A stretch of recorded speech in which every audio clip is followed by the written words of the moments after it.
This is Heather Lacoste. She is the Student Services Coordinator for the Lauderdale County School District. She's been a part of NorthPark for several years and actually just recently joined our governance board.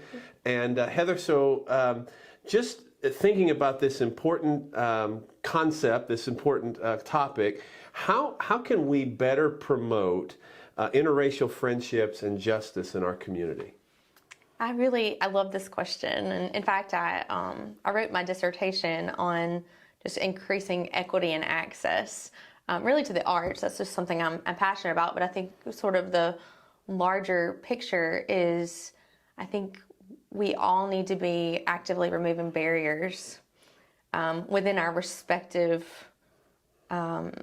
work, whatever the Lord has, wherever He has put us.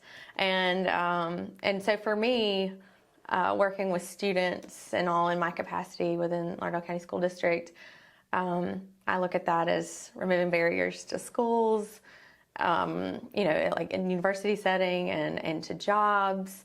Sometimes it's a $5 barrier, and sometimes it's not monetary at all. Sometimes it's just a lack of knowledge.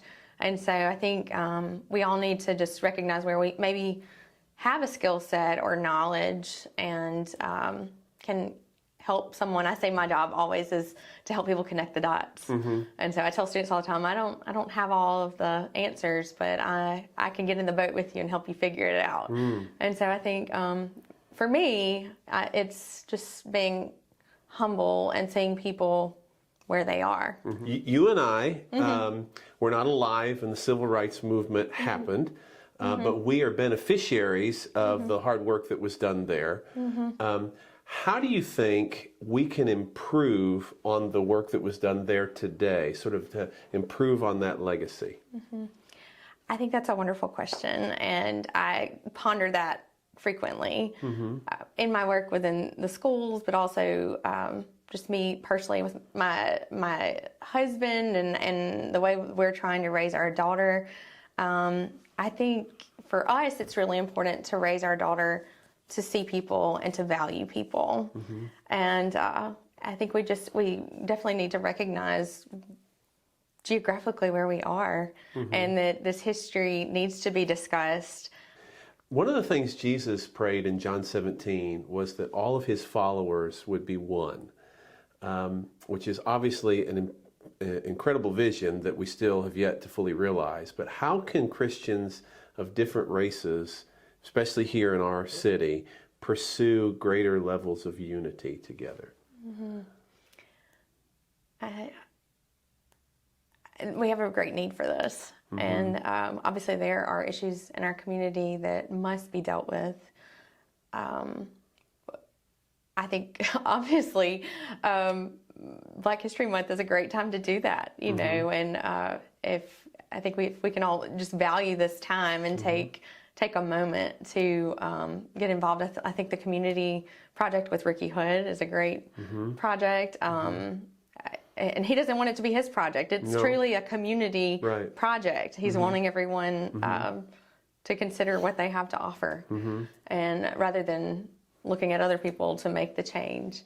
Again, I really think this new project in Meridian, it's been ongoing, but I think it's gaining momentum again. And you're referring to the Boys and Girls Club piece. Yes, yes.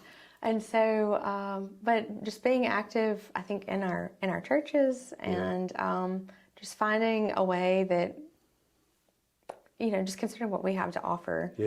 Another important scriptural theme that you see over and over again, especially in the Old Testament, is that God's people are to care for the most vulnerable, the orphans, the widows, the strangers, right, in the land. You can, I think, draw a pretty solid principle to, if you will, reconciliation racially, too, in that. How do you think we can care more for those who are vulnerable, maybe especially people of different races in our city? It's tough. It can be so challenging. And really, I feel like that's my role in the schools. I'm called Student Services, but often it's special populations. So I tend to, students who may be homeless or displaced or maybe don't speak English or have socioeconomic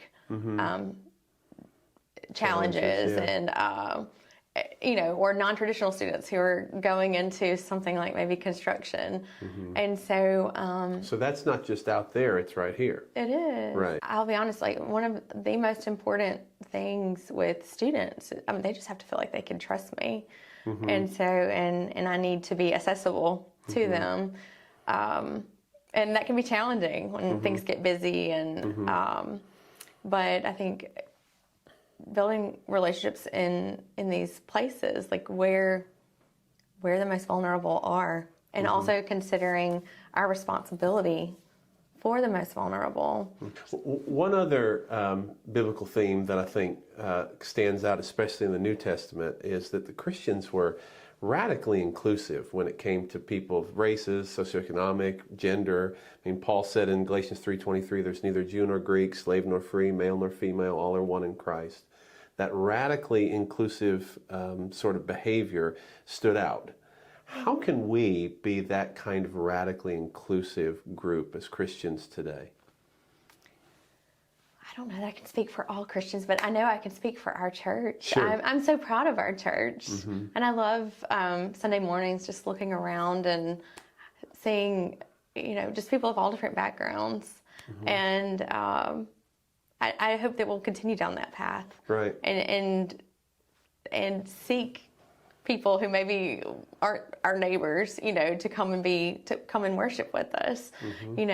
Just various zip codes and occupations and skin colors and even people from different, maybe they were raised different ways in terms of religion.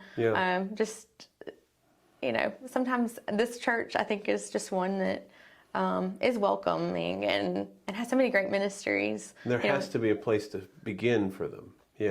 An open door. An open door. Hospitality. And hospitality and just genuine relationships. I think that's the first, for me, I can sniff out a fake from a mile away. And so I love what NorthPark is all about. And I think if we can continue investing in what we have here, that well, I can't speak for the larger Christian church. Sure. But I do think we have something special here in our community.